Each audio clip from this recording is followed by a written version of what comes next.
there. I want to talk to you today about, does your capacity match your expectations? And what do I mean by that? So we all have expectations of what we want to accomplish. And sometimes we just think, well, if we just keep trying and trying again, it's going to happen. But at some point, when we keep trying and trying again, it's important that we take a very honest inventory of what our capacity looks like. What do I mean by capacity? Well, that can be manifested in a lot of different ways. For one, it's our innate ability. It's our innate ability. We have different heights. We have different drawing abilities. Some people can draw very well. Others cannot draw very well innately. So there are certain things that are innate abilities. God has given all of us innate abilities and gifts without a doubt, but they are not all the same. Other different ways of capacity is time.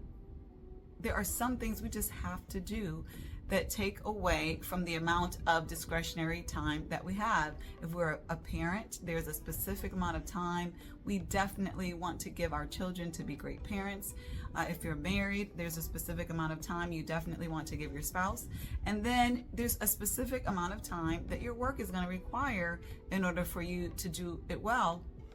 And obviously there are whole other priorities in your life that require time. Time with God or time with friends. And all of these aspects that are your priorities impact the amount of time that you have, the amount of capacity that you have to do whatever that X, Y, or Z thing is. So time is an aspect of capacity.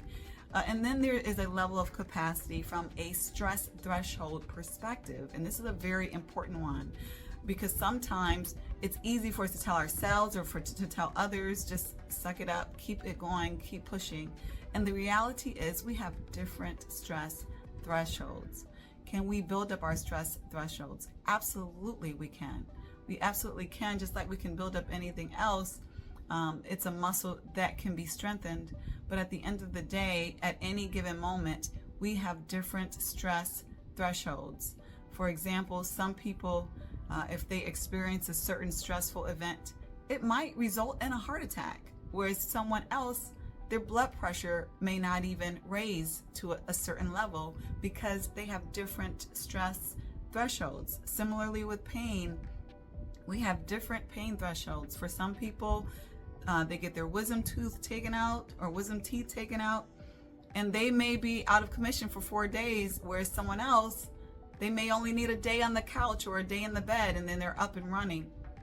All of these different aspects show the level of capacity that we have, whether we're talking about our stress threshold, our pain threshold, the amount of time that we have, the innate capability, and others. This all makes up and factors into what our capacity looks like for whatever that thing is.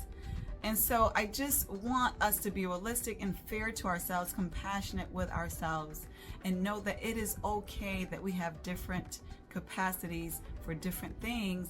And the more honest that we are with ourselves, with others, about what that capacity looks like, the more we are able to show up in a way that is honorable, that has integrity, that we have peace with, because we're meeting our expectations. So just want you to consider that when you think about the goals that you have, the goals that you're creating, those expectations that you have. Just have a genuine conversation with yourself about how does your capacity meet up your expectations or those of others. And if they don't, is that something that can be adjusted? And to what extent can it be adjusted, or to what extent is this really potentially a mismatch? Hope you have a great day and take care. Bye-bye.